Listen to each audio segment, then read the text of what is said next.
کہتا یا رسول اللہ میں ہجرت کا ارادہ کرتا ہوں، میں مکہ چھوڑ کے جانا چاہتا ہوں۔ حضور نے کہا نہیں تم مت جاؤ، مجھے بھی اس ہجرت کی اجازت مل سکتی ہے۔ کہ یا رسول اللہ آپ بھی ہجرت کریں گے؟ بولے ہاں۔ تو رسول اللہ صلی اللہ علیہ وسلم ایک دن دوپہر کے وقت نکلے، ان کے گھر گئے، گھر جا کر کہا گھر میں کوئی ہو تو نکال دو، کچھ پرائیویٹ بات کرنی ہے۔ تو ابوبکر صدیق نے کہا کہ نہیں کوئی نہیں، صرف آپ کی دو بیٹیاں عائشہ اور اسما، اور کوئی نہیں ہے۔ اچھا ٹھیک ہے، مجھے بھی ہجرت کی اجازت مل گئی۔ حضور نے حضرت ابوبکر صدیق نے کہا میں بھی ساتھ رہوں گا؟ بولے ہاں تم بھی ساتھ رہو گے۔ اس کے بعد چند روز کے بعد میں حکم ہو گیا، علی رضی اللہ تعالیٰ عنہ کو اپنے کمرے میں سلا کے حضرت رسول اللہ صلی اللہ علیہ وسلم اور ابوبکر صدیق رضی اللہ تعالیٰ عنہ چلے گئے۔ ہجرت ہو گئی، ہجرت میں چلے گئے۔ اب ہجرت کا ثواب جو آدمی پریشان ہو کے ہجرت کرتا ہے اپنے دین اور اسلام کی حفاظت کے لیے، تو اس کو ہجرت کا ثواب ملے گا۔ اور جو آدمی من كانت هجرته الى دنیا يصيبها او امرأة يتزوجها فهجرته الى ما هاجر اليه۔ کچھ لوگوں نے یہ سوچا کہ مسلمان سارے چلے گئے وہاں مدینہ، اور ہماری دکان کیسے چلے گی؟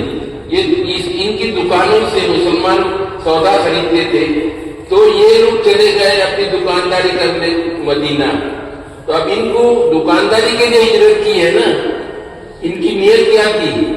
دکانداری، تو ان کو ثواب ملے گا؟ ہجرت کا ثواب نہیں ملے گا۔ ایک صاحب نے ایک عورت سے نکاح کرنے کے لیے کہا، وہ عورت مدینہ چلی گئی ہجرت کر کے، تو اس نے کہا میں نکاح کرنا چاہتا ہوں، اگر نکاح کرنا چاہو تو مدینہ آؤ، میں مکہ نہیں آ سکتی۔ تو وہ مدینہ کا سفر کیا، تو اس کو ہجرت کا ثواب ملے گا؟ نہیں ملے گا۔ کیوں؟ وہ تو بیاہ شادی کرنے کے لیے گیا۔ ہجرت اس لیے کرتے ہیں، نیت یہ ہو ہجرت کی کہ میں اپنے دین اور اسلام کو باقی رکھنے کے لیے مدینہ کا سفر کروں۔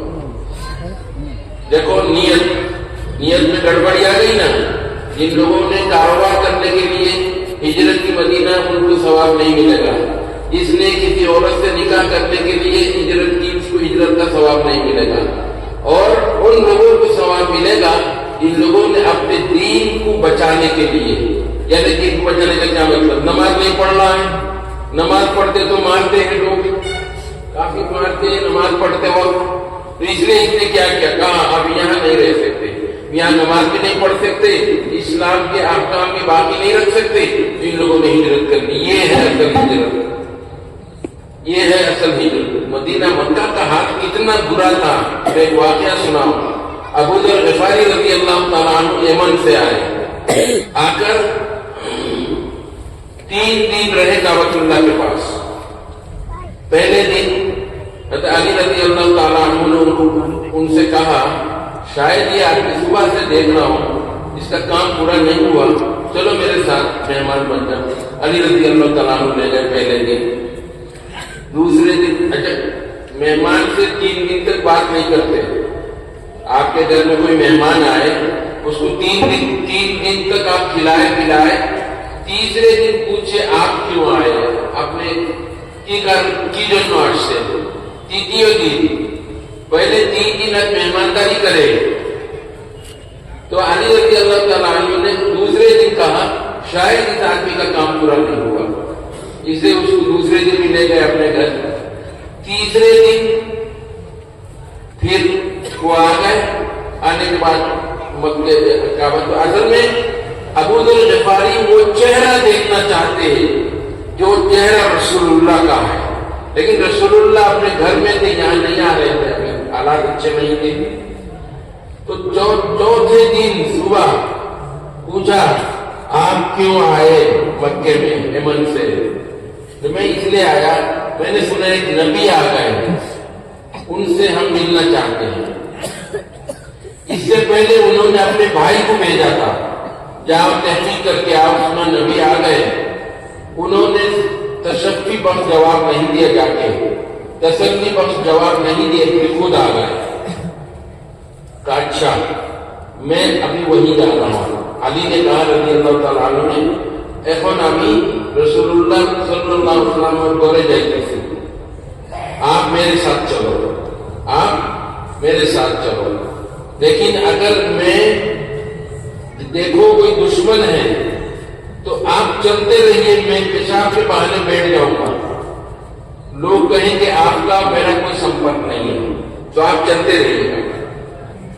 خیر اسی طرح پہنچ گئے حضور صلی اللہ علیہ وسلم کے گھر، جا کے رسول اللہ صلی اللہ علیہ وسلم کا چہرہ دیکھ کر ایسے پکڑا رسول اللہ کو، کہا اشہد انک رسول اللہ، کہا اشہد انک رسول اللہ، میں گواہی دیتا ہوں آپ اللہ کے رسول ہوں۔ یہ چہرہ جھوٹا آدمی کا چہرہ نہیں ہو سکتا۔ حضور صلی اللہ علیہ وسلم نے ان کو بیعت کر لیا اور کلمہ پڑھا دیا، لیکن یہ کہا یہ ابو ذر تم یہاں کلمہ پڑھ لیا، آپ سیدھے یمن چلے جاؤ، یہاں کلمہ کا اعلان مت کرو ورنہ یہ کافر تمہیں ماریں گے۔ لیکن حضور نے کہا جب اسلام بہت مشہور ہو جائے گا، اسلام کا بول بالا ہو جائے گا، اسلام ترقی پر ہوگا، تب یمن سے مکہ یا مدینہ آنا۔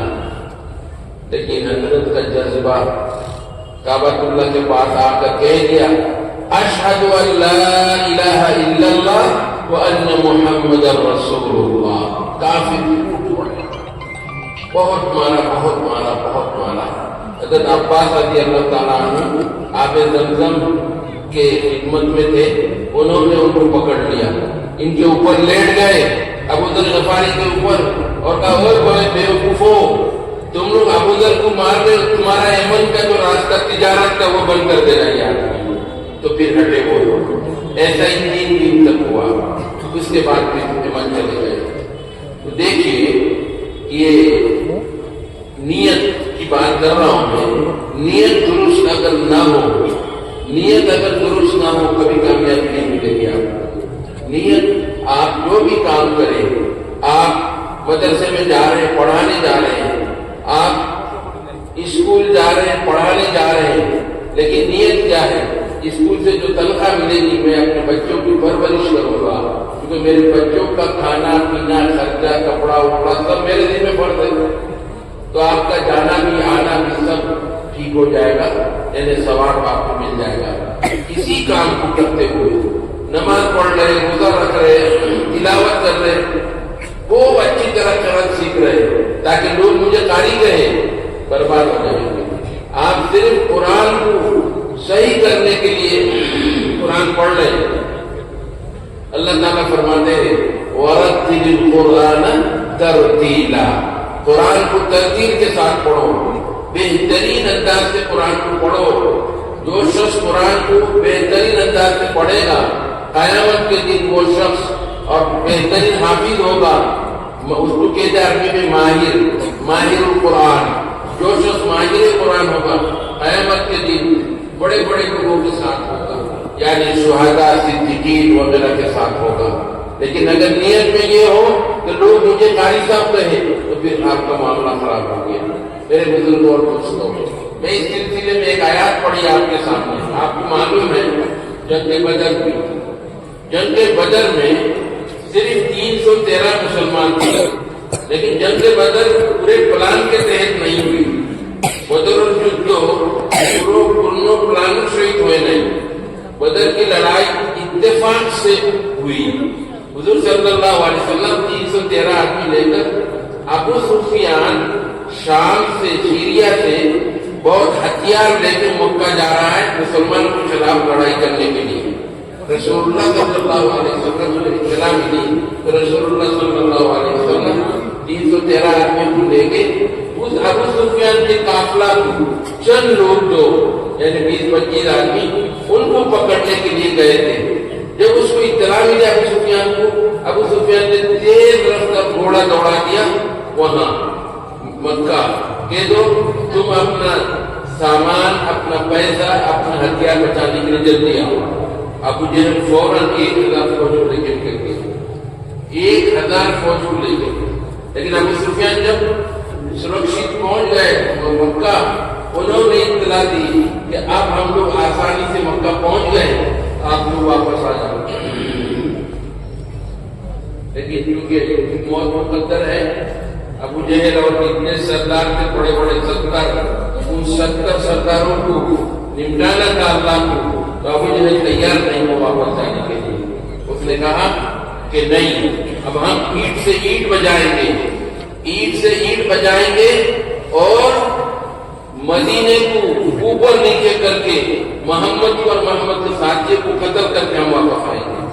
اصل میں موت آگے بڑھا، موت آگے بڑھا، آ گئے مقام بدر، مقام بدر، جہاں بدر اور جدو اسے اس جگہ میں آنے کے بعد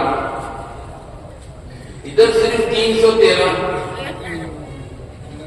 محمد صلی اللہ علیہ وسلم کے ساتھ کتنے لوگ تھے؟ 313، اور کافر کتنے تھے؟ 1000۔ تو 313 وہ بھی ہتھیار نہیں، گھوڑے نہیں، تو کیسے مقابلہ کریں گے؟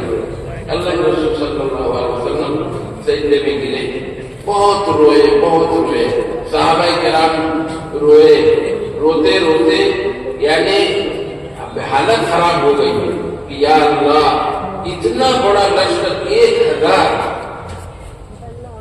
ان کا مقابلہ 313 کیسے کریں گے؟ اللہ رب العالمین نے تسلی دی، کہا اے محمد سر اٹھاؤ، سیہزم الجمع ویولون الدبر، یہ جو بڑی جماعت ہے یہ شکست کھائے گی، ہارے گی اور بھاگے گی۔ ایسے ہاتھ اٹھا کے دعا کر رہے کہ اللہ کے رسول چادر نیچے کی گئی، ابوبکر صدیق رضی اللہ تعالیٰ عنہ نے چادر اٹھائی اور حضور کو پکڑ کے کہا یا رسول اللہ بہت ہو گیا آپ نے، بہت دعا کر دی آپ نے، انشاءاللہ اللہ کی مدد آئے گی، انشاءاللہ اللہ کی مدد آئے گی۔ جب جبریل یہ آیات لے کر آئے سیہزم الجمع ویولون الدبر، یہ جو جمعیت ہے یعنی کافروں کی جماعت ہے، یہ جماعت شکست کھائے گی، ہارے گی اور پیٹ پھیر کر بھاگے گی۔ اس کے بعد پھر آیات نازل ہوئی وَلَقَدْ نَصَرَكُمُ اللَّهُ بِبَدْرٍ وَأَنْتُمْ أَذِلَّةٌ فَاتَّقُوا اللَّهَ لَعَلَّكُمْ تَشْكُرُونَ، میں نے تمہاری مدد کی بدر میں جب تم تھوڑے سے تھے، کتنے تھے؟ 313، کتنے تھے؟ 313 آدمی تھے۔ اِذْ تَقُولُ لِلْمُؤْمِنِينَ أَلَنْ يَكْفِيَكُمْ أَن يُمِدَّكُمْ رَبُّكُمْ بِثَلَاثَةِ آلَافٍ مِّنَ الْمَلَائِكَةِ مُنزَلِينَ، کیا تمہارے لیے کافی نہیں ہے ہم اگر 3000 کی فوج بھیجے آسمان سے، تمہارے لیے ہم 3000 کی فوج بھیجے اس لڑائی میں، تمہارے لیے کافی ہوگی کہ نہیں؟ اللہ کے رسول نے کہا کافی ہوگی۔ صحابہ سے کہا دیکھو بھائی اللہ کی مدد آ جائے، ہمارے پیچھے 3000 کی فوج ہے فرشتوں کی۔ بعد میں معلوم ہوا کہ ایک قبیلے کے لوگ ان کافروں کی مدد کرنے کے لیے آ رہے ہیں، ان کی تعداد 1000، ان کی تعداد، ان کا شنکا 1000۔ تو اللہ تعالیٰ نے پھر آیات نازل کی بَلَا إِن تَصْبِرُوا وَتَتَّقُوا وَيَأْتُوكُم مِّن فَوْرِهِمْ هَٰذَا يُمْدِدْكُمْ رَبُّكُم ب5,000 مِّنَ الْمَلَائِكَةِ مُسَوِّمِينَ، اگر تمہیں ڈر ہو کہ وہ اور 1000 لوگ اس کی مدد کے لیے آ رہے ہیں تو ہم 5000 فوج بھیجیں گے۔ کتنی فوج بھیجیں گے؟ 5000۔ اللہ 5000 بھیجنے کی ضرورت نہیں پڑی کیونکہ وہ لوگ آئے نہیں، وہ لوگ کافروں کی مدد کے لیے جو وعدہ کیا تھا، یہ مسلمانوں کے روب اور دبدبے سے وہ لوگ رک گئے، بھاگ گئے، نہیں آئے۔ لیکن لڑائی 313 اور 3000 فرشتوں کی مدد سے ہوئی۔ اللہ تعالیٰ نے کامیابی عطا فرمائی ان کو۔ جب لڑائی شروع ہوئی حضرت علی، حمزہ، ابو عبیدہ بن جراح مسلمانوں کی طرف سے نکلے، ادھر سے 3 نکلے، ابو عبیدہ حضرت علی نے اپنے مقابل کو 2 ٹکڑا کر دیا، حمزہ نے 2 ٹکڑا کر دیا، حضرت ابو عبیدہ بن جراح کے پیر میں چوٹ لگ گئی، ان کو اٹھا کے لے آئے، لیکن دوبارہ حضرت حمزہ اور علی نے اس کو اٹھا دیا۔ پھر افراتفری مچ گئی، خوب کاٹا لوگوں نے، مسلمانوں نے خوب مارا، فرشتوں کی مدد تھی، فرشتے نہیں مارتے تھے، فرشتے روب اور ڈر دکھاتے تھے۔ جو مسلمان بعد میں جو کافی مسلمان ہوئے، کہا بھائی وہ لوگ نہیں دیکھ رہے ہم جو ہم نے جنگ بدر میں دیکھا، بڑی بڑی پگڑی والے، گھوڑوں پر سوار، لمبی لمبی تلواریں، وہ لوگ کہاں ہیں؟ بعد میں جو مسلمان ہوئے تھے انہوں نے کہا وہ لوگ کہاں ہیں؟ تو پھر جب قرآن کی آیات پڑھی تب معلوم ہوا وہ فرشتے تھے۔ انہوں نے ڈرایا مسلمانوں نے قتل کیا، 70 کافروں کو قتل کیا اور 70 کو گرفتار کیا۔ قتل جن لوگوں کو کیا، سب سے بڑا ابو جہل تھا، اس کو قتل کیا، عتبہ کو قتل کیا، شیبہ کو قتل کیا، عتبہ ابن ولید کو قتل کیا، عقبہ ابن ابو معیط کو قتل کیا۔ یہ بڑے بڑے سردار کے مکہ کے، ان سب کو قتل کیا۔ دیکھو اللہ کی مدد کیسے آئی۔ ایک بات، یہ واقعہ میں اس لیے سنا رہا ہوں، آگے دوسرا واقعہ سناؤں گا کہ نیت میں فرق آنے سے کتنا فرق آیا۔ یہاں جب اللہ کی مدد کی ضرورت تھی، خوب روئے، میں نے کاندیلے، خوب کاندیلے، خوب رونے لگے، اے اللہ تو تیری مدد دے، اے اللہ مدد فرما، اے اللہ مدد فرما۔ لیکن جب فتح مکہ کے بعد دوسری جنگ ہوئی، جنگ حنین، طائف اور مکے کے درمیان ایک جگہ کا نام ہے، وہاں کے 2 قبیلے تھے، قبیلہ ثقیف اور قبیلہ حوازن۔ یہ 2 قبیلے جب فتح مکہ ہوئی اس وقت 2000 مسلمان ہو گئے، کافر 2000 کافر فتح مکہ کے دن مسلمان ہو گئے۔ تو فتح مکہ کے بعد رسول اللہ صلی اللہ علیہ وسلم مدینے سے 10,000 لوگوں کو لے کر مکے پر حملہ کیا، 10,000 لوگوں کو لے کر مکے پر حملہ کیا تھا، لیکن حملہ نہیں کیا، جنگ کی ضرورت پیش نہیں آئی، لوگ بھاگ گئے۔ اتنی بڑی فوج دے کر مکہ کے لوگ بھاگ گئے، چند لوگ رہ گئے، چند ہزار لوگ رہ گئے، باقی سب مکہ چھوڑ کے بھاگ گئے۔ حضور صلی اللہ علیہ وسلم نے کعبۃ اللہ کے سامنے تقریر کی، بیان کیا، کہا اے لوگوں تم بتاؤ میں اب کیا کروں گا تمہیں؟ تم نے مجھ کو میرے گھر سے نکالا، میرے صحابہ کو گھر سے نکالا، یعنی مکہ سے نکالا، مدینہ جا کے ہم لوگوں نے پناہ دی، اب ہمارا قبضہ مکے پر ہو گیا، تم بتاؤ میں تمہارے ساتھ کیا معاملہ کروں گا؟ تو کافروں نے کہا ہم امید رکھتے ہیں بھلائی کی، آپ ہمارے ساتھ بھلائی کا معاملہ کریں گے۔ اللہ کے رسول نے کہا لا تثریب علیکم اليوم یغفر اللہ لکم وہو ارحم الراحمین۔ اللہ کے رسول نے کہا آج تم پر کوئی بات نہیں ہے، تمہارے لیے کوئی سزا نہیں ہے۔ جس طرح یوسف علیہ السلام کو ان کے بھائیوں نے کنواں میں ڈالا تھا اور جب ملاقات ہوئی یوسف نے سب کو معاف کر دیا، ایسے ہی میں نے بھی اپنے مکہ کے باشندوں کو معاف کر دیا، سبحان اللہ، سب کو معاف کر دیا۔ تو 2000 اچھا حنین کے لوگ مکہ اور طائف کے بیچ میں جو ایک جگہ حنین کے 4000 لوگ قبیلہ ثقیف اور قبیلہ یہ حوازن کے، انہوں نے اعلان کیا کہ وہ مکہ کے لوگ مسلمان ہو گئے، ہم ان کو اپنے دین پر واپس آئیں گے۔ اب وہ جہاد کے لیے تیاری کر رہے تھے، وہ لوگ مکہ پر حملہ کرنے کے لیے۔ اللہ کے رسول کا ارادہ تھا مکہ فتح ہو گئی، اب واپس جانا تھا، میرے مدینہ واپس جانا تھا، لیکن اس حالت میں ہم کیسے جائیں گے؟ ہم جائیں گے وہ حنین کے لوگ آ کر ان پر حملہ کر کے ان کو دوبارہ کافر بنا لیں گے۔ تو اس لیے مشورہ یہ ہوا کہ ہم اب حنین کی طرف جائیں۔ کہاں جائیں؟ حنین کی طرف جا کر ان 4000 سے مقابلہ کریں۔